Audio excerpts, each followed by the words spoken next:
100 ফল নিয়ে আসলে এখানে 150 টাকা পায় তারা। 1000 ফল নিয়ে আসলে 1500 টাকা পায়। এমন এমন লোক আছে যে দিনে 1000 1500 ফল নিয়ে আসতে পারে। আর অনেকে আছে যে তারা একটু দূরে থেকে গাড়িতে করে যায়, ভ্যানে করে, তারা 2000 পর্যন্ত ফলও নিয়ে আসে একদিনে। আমার ওই মালিক টাকা দেয় ওই জায়গাতে, আর আমি সেই টাকা দিয়ে কিনে গোছ গাছ করে সেই মালিককে দিয়ে আসি। মালিক সব হিসেব কিতাবের শেষে 50,000 1 লাখ থাকলেই আমাদের সেটা বুঝ করে দিয়ে দেয়। মালের উপর ডিপেন্ড করে, বুঝলেন। এই সিজন মনে করেন এই ফল কিনা হয় অগ্রহায়ণ পুষ মাসের থেকে কিনা হয়, অগ্রহায়ণ মাসের আদাওয়াদের থেকে কিনা হয়, পুষ মাঘ ফাল্গুন চৈত্র মাস পর্যন্ত কিনা হয়। মানে ফল থাকলে ফলের উপরে ডিপেন্ড করে। আগে দেখা যাচ্ছে যাদের একটু নার্সারি দিবে, গাছ মাছ তৈরি করবে, তারা দেখা যাচ্ছে কিছু পাল্টো গাছ থেকে, তাদের তো এত লাগে না, সীমিত কিছু লাগতো, হয়তো 2-1টা গাছ থেকে পাল্টো ওই শেষ। আর তাই বাদ বাকি সবই পড়ে থাকতো, কেউ পাল্টো না। কিন্তু আমরা কিনা পরে এখন দেখা যাচ্ছে বাগান থেকে সবাই সংগ্রহ করতেছে এবং সবাই নিয়ে আসে এখানে। এখন আর কোনো গাছের তা পড়ে থাকে না এবং বাদ যায় না। এটা মেহগুনির ফল। এই মেহগুনির ফল মনে করেন এই 2-4 দিন রাখলে ঘুমাই যাবে, ঘুমাই যাওয়ার পরে তারপরে এমনি ফেটে যায়। ফেটে গেলে এগুলো বাইসে এর ভিতর থেকে দানা বের করতে হয়, দানা বের করে তারপরে মনে করেন রোদ্দুরে দিতে হয়, রোদ্দুরে দিয়ে তাই এইবার ওই আধে এইভাবে চটকালি, এইভাবে ধরে চটকালি গুঁড়ো হয়ে যায়। এভাবে ধরে চটকালি গুঁড়ো হয়ে যায়, গুঁড়ো হয়ে গেলে বাতাসের ধরে উড়োয়ে পরিষ্কার করে বস্তা করতে হয়। হ্যাঁ, এই যে এরকম এই বিচির অংশটা, এই বিচির অংশটা বস্তা করতে হয়।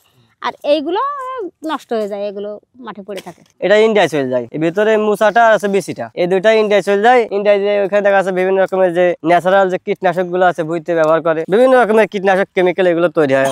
বাকি অংশ যে খোলাগুলো আছে, ছাল যেগুলো আছে, এগুলো দেখা যাচ্ছে যে অনেকে বাসায় জ্বালানি হিসেবে ব্যবহার করে, অনেক সময় দেখা যাচ্ছে চার দোকানে জ্বালানি হিসেবে ব্যবহার করে। আবার আছে এই খোলা দিয়ে আবার একটা কারখানা আছে, কারখানায় দেখা যাচ্ছে যে এটা ভুসি তৈরি হয়ে যায়। ভুসি তৈরি হওয়ার পরে অনেক দেখা যাচ্ছে যে আপনার মাশরুম চাষ করে, পোল্ট্রির যে খামারগুলোর ভিতরে দেখা যাচ্ছে এই গুঁড়াগুলো ব্যবহার করে। তারপরে নাকড়ি তৈরি হয়, ওর ভিতরে দিয়ে দেখা যাচ্ছে নাকড়ি তৈরি হয়, বিভিন্ন কাজে ব্যবহার করে। হ্যাঁ, এটা অবশ্যই প্রত্যেকটাই আলাদা আলাদা। যে ভিতরে যে বীজটা আছে এটা আছে কেজি হিসেবে, মন হিসেবে।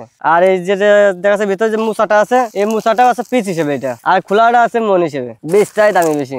না না, কোয়ালিটি কোনো বিষয় না, কিন্তু মালগুলো দেখা যাচ্ছে ফ্রেশ হইতে হবে। দেখা যাচ্ছে এই মালগুলো নিয়ে সুন্দরভাবে শুকাইতে হবে এবং যাতে পয়সা না যায় মালটা। দেখা যাচ্ছে অনেক সময় যদি ভিজে মাল ডুব করা হয় কিংবা ভিজে মাল রেখে দেওয়া হয়, তাহলে অনেক সময় দেখা যাচ্ছে এগুলো শুকায় ভিতর থেকে পানি উঠে পয়সা যাবে, তখন আবার পয়সা গেলে তখন আবার দাম হবে না। আর পয়সা গেলে আবার ওজনে হালকা হয়ে যাবে। এটা দেখা যাচ্ছে ফল হওয়ার পরে যখন দেখা যাচ্ছে ভিতরে বীজটা পুষ্ট হয়ে যায়, মানে বতি হয়ে যায়, তখন এটা ভাঙা হয়। তার আগে ভাঙলে এটা হবে না। এখানে আমরা মনে করেন কাজ করি 4-5 জন আছি, সবাই ব্যাংকে কিনে নিয়ে আসে, আমরা কিনে নিই। আমরাই শুধু কিনি, আর কেউ পাশে কিনে না। আমরাই কিনি আর আমরাই ওই মহাজনের কাছে পাঠাই দিই। আমাদের বলে যে মহাজন যে তোমরা সর্বোচ্চ 1500 দিয়ে কেনো, কি 2000 টাকা দিয়ে কেনো, কি 1100-1200 দিয়ে কেনো, আমরা সেইভাবে কিনা হয়। পরবর্তী আমাদের বলে যে তোমাদের এত করে রেট দেওয়া হবে, তখন সেই রেটটা লাস্টে দেখা যাচ্ছে আমরা হিসেব করি। দেখা যাচ্ছে আমাদের 1500 করে কিনতে বলছে, একবার পরে দেখা যাচ্ছে হাজারে আমাদের 1700 টাকা আমরা পাচ্ছি, মানে প্যাকেট করে দেওয়ার পরে। ওই তখন দেখা যাচ্ছে লাস্টে আমরা কয় লাখ মাল করতে পারি, সেটা তো ওইখানে যাই, এবার ওজন হয়, তারপরে আমরা আমাদের নির্দিষ্ট যে টাকাটা, এই টাকাটা আমাদের দিয়ে দেয়, তখন দেখা যাচ্ছে আমাদের এটা লাভ হয়। দেখা যায় 1100,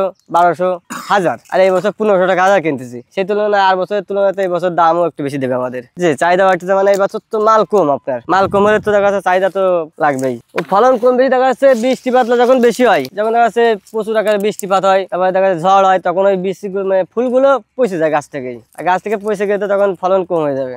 আর এই অন্য লোকেরা মনে করেন এই যারা গাছ মারতে যায়, যারা বেকার ঘুরে বেড়ায়, এরা মনে করে গাছে কটা ফল আছে ভেঙে নিয়ে আসি, ভেঙে নিয়ে আসি তো কিছু পয়সা হবে না।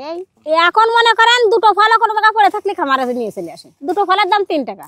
হ্যাঁ, আছে মেহগুনি গাছটা কম বেশি ভালোই আছে আমাদের। হ্যাঁ, না তারা ওই ভেঙে ছিল মনে করেন যতদূর পর্যন্ত জানাশোনা আছে ততদূর পর্যন্ত তারা ভেঙে ছিল আমাদের জায়গায় নিয়ে আসে। হ্যাঁ, পারবে, আল্লাহ দিলি এতে খায় খরচে দিন যায়। মনে করেন বেকার বসে না থাকে, ঘুরে না বেড়ায়, দিন যায়। তা ওই 2-3 হাজার ফল ভেঙে ছিঁড়ে আমরা বুঝ করতে পারি। হ্যাঁ, ওই যে রোদি দিছি সাপে রোদি শুকোতে, ওই রোদি শুকিয়ে গেলে ওইটা আবার ভাঙতে হবে, ভাঙে ওই আবার উড়োতে হবে, উড়ে তারপরে ওই যে বস্তা করা রয়েছে ওরম বস্তা করতে হবে। হ্যাঁ, বিক্রি হয়। আমাদের ট্রাক ভরে মাল চলে যায়, আমরা বুঝ করে গোছ করে একসাথে ট্রাক ভরে দিয়ে দিই। যখন তখন পাঠানো যাবে। এখন যদি আমার 1 ট্রাক হয়ে যায় এখনই পাঠাই দেবো।